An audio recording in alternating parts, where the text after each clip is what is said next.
కానీ ప్రపంచ city best సిటీగా 5 సంవత్సరాల్లో చేస్తా, 100 రోజుల్లో అభివృద్ధి చేస్తా, 1 ఇయర్లో 1000 కంపెనీలు తీసుకొస్తా, 10 లక్షల ఉద్యోగాలు, స్టీల్ ప్లాంట్ 10,000 ఎకరాల్లో కట్టడానికి ఒప్పందం అయిపోయింది. బిలియనర్స్ రావడానికి ఒప్పుకున్నారు. కోర్టు 6, కోర్టు 17 ఆర్డర్స్ కూడా వేసేసారు గవర్నమెంట్. ఏమని? పాలుగారు ఇస్తున్న 8,000 కోట్లు మీరు ఎందుకు తీసుకోరు? తీసుకుంటామన్నారు. జూన్ 19కి డేట్ ఇచ్చారు. ఒప్పందం కూడా సెంట్రల్ మినిస్టర్ వచ్చారు.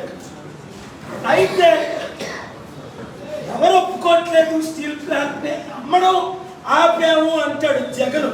మరి డ్రగ్స్ వాడుతున్నాడా? ధూమ్ధామ్ ఆయన అమ్ముతున్న ఏమైనా తాగుతున్నాడా?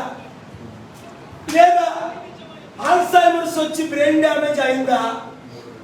లేదా వచ్చి అబద్ధాలు ఆడుతున్నాడా? మొన్నటి వరకు ముఖ్యమంత్రి గారు అన్నా, ఇప్పుడు యూజ్లెస్ ఫెలో అంటున్నా జగన్. నీకు యూజ్ ఉందా? ఏం మాట్లాడుతున్నావు నువ్వు? గంగవరం పోర్టుని 60,000 కోట్లుది 620 కోట్లు అమ్మింది. నీ లాయర్లు గవర్నమెంట్ ప్లేడర్లు ఉంటుండగా 10 సార్లు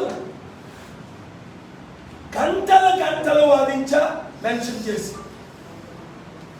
ఆంధ్రప్రదేశ్ హైకోర్టు 17లో 6లో స్టేట్ గవర్నమెంట్కి ఇద్దామని శాసయ్య గారు జడ్జి గారు అంటే, బాబు వీళ్ళు గజ దొంగలు ఇవ్వకండి అన్నా. ఎందుకన్నా? వాళ్ళే 60,000 కోట్లు 600 కోట్లకి అమ్మారని. మీరు వాళ్ళకి ఇస్తారు? స్టీల్ ప్లాంట్ ఎంప్లాయీస్కి నిర్వాసితులకి ఇచ్చేయండి, వాళ్ళు ఆనర్స్ చేయండి. నేను డోనర్గా ఉంటా, సెంట్రల్ గవర్నమెంట్ నడపమనండి, లేదా ఎక్స్పర్ట్ తీసుకొచ్చి నడుపుతా. Amazon, Jeff Bezos, Elon Musk, Warren Buffett లాంటి పెద్దలతో నేను పర్సనల్గా, ఇంకా ఆయన చెప్పుకోండి, 99 సంవత్సరాలకు లీజ్ ఇవ్వడానికి, వాళ్ళు తీసుకోవడానికి, వాళ్ళు డొనేషన్ ఇవ్వడానికి 8,000 కోట్లు కాదు, ఇంకా ఎక్కువ ఇవ్వడానికి సిద్ధపడ్డారు.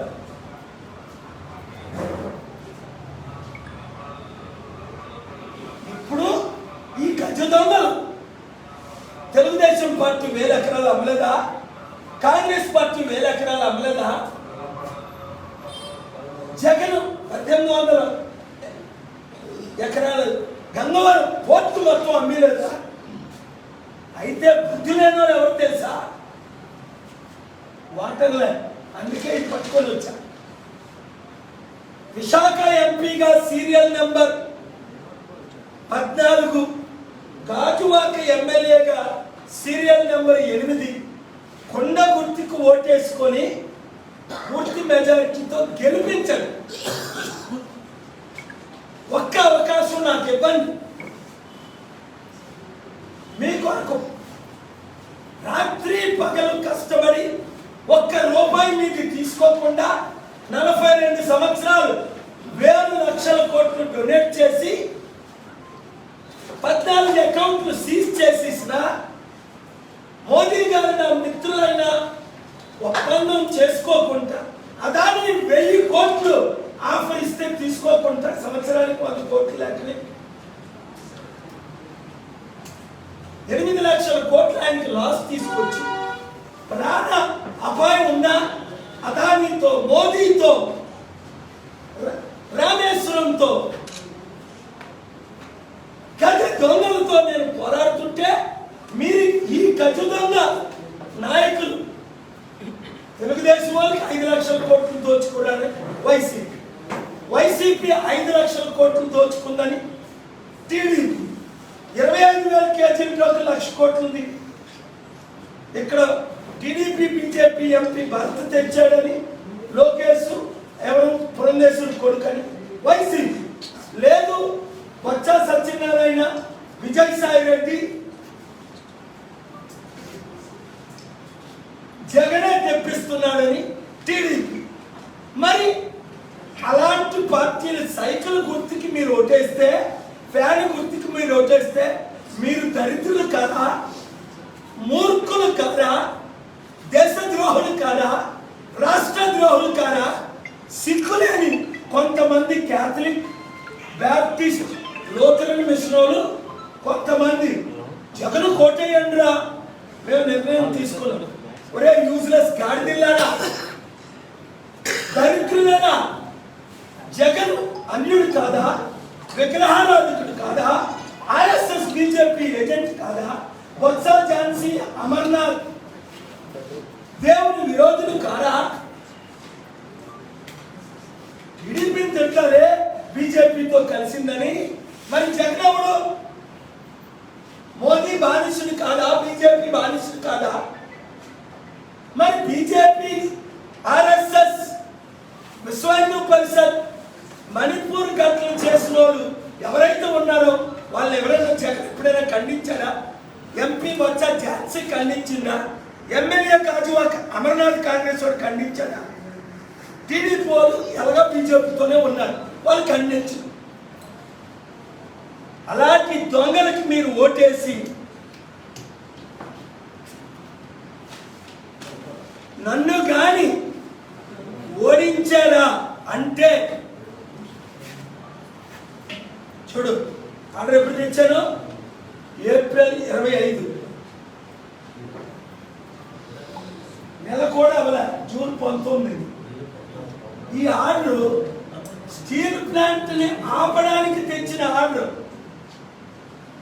3 సంవత్సరాలు 3 నెలలు ఫైట్ చేస్తుంటే 39 నెలలు పోరాట కమిటీ నాయకుల్లో 4 అదానికి తొత్తులై అమ్ముడు పోయారు. వాళ్ళ పోరాటం అంట. ఎందుకు ఈ రాజకీయం?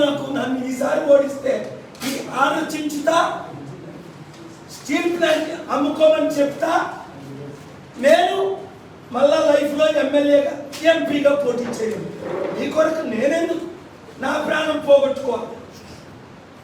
ఆర్ఎస్ఎస్ వాళ్ళు క్రైస్తవుల్ని నరికినప్పుడు బిహెచ్పిలో ఎవరు, ఏబీపీ వాళ్ళు మణిపూర్లో 24 లక్షల మందిని తరిమి 1000 మందిని చంపినప్పుడు నేను చీఫ్ జస్టిస్ ఆఫ్ ఇండియా ఇంటికి వెళ్ళి, ఆయన పిలకుండా ఇంటికి వెళ్ళి నేను ఏం చేశానో దేవుడికి తెలుసు. మీడియాలో చెప్పేసి నా గుండెలో స్టీల్ ప్లాంట్ మిగలదు మీకు. పల్లా శ్రీనివాసరావు నిరాహార దీక్ష చేశారు, 1000 మంది దీక్ష చేశారు. 3 సంవత్సరాలు దీక్షలతో స్టీల్ ప్లాంట్ అమ్మకం ఆగిందా? మా యాదవ్ మీరు కులానికి ఓటేస్తారా, సత్యానికి ఓటేస్తారా? మా కాపు అమర్నాథ్, ఝాన్సీ. మరి అలాగైతే 40 సంవత్సరాలు కమ్మోళ్ళు ఎందుకు గెలిపిస్తున్నారు చంద్రబాబు నాయుడిని? భరత్ కమ్మ వాళ్ళ తాతలను ఎందుకు గెలిపించారు? కులానికి ఓటేయకండి. సర్వేలో నిజమైతే భరత్కి 2-3 లక్షలు దాటకూడదు, ఝాన్సీకి 2-3 లక్షలు దాటకూడదు. 5-6 లక్షల మెజార్టీతో నేను గెలాలి. ఒకవేళ 1% నన్ను ఓడిస్తే ఈరోజే అనౌన్స్ చేస్తున్నా, మరి నేను మీ కొరకు, క్రైస్తవుల కొరకు ఫైట్ చేయను, హిందువుల కొరకు ఫైట్ చేయను. రాముడు కరోనా అంటే అరెస్ట్ చేయించాను కత్తి మహేష్.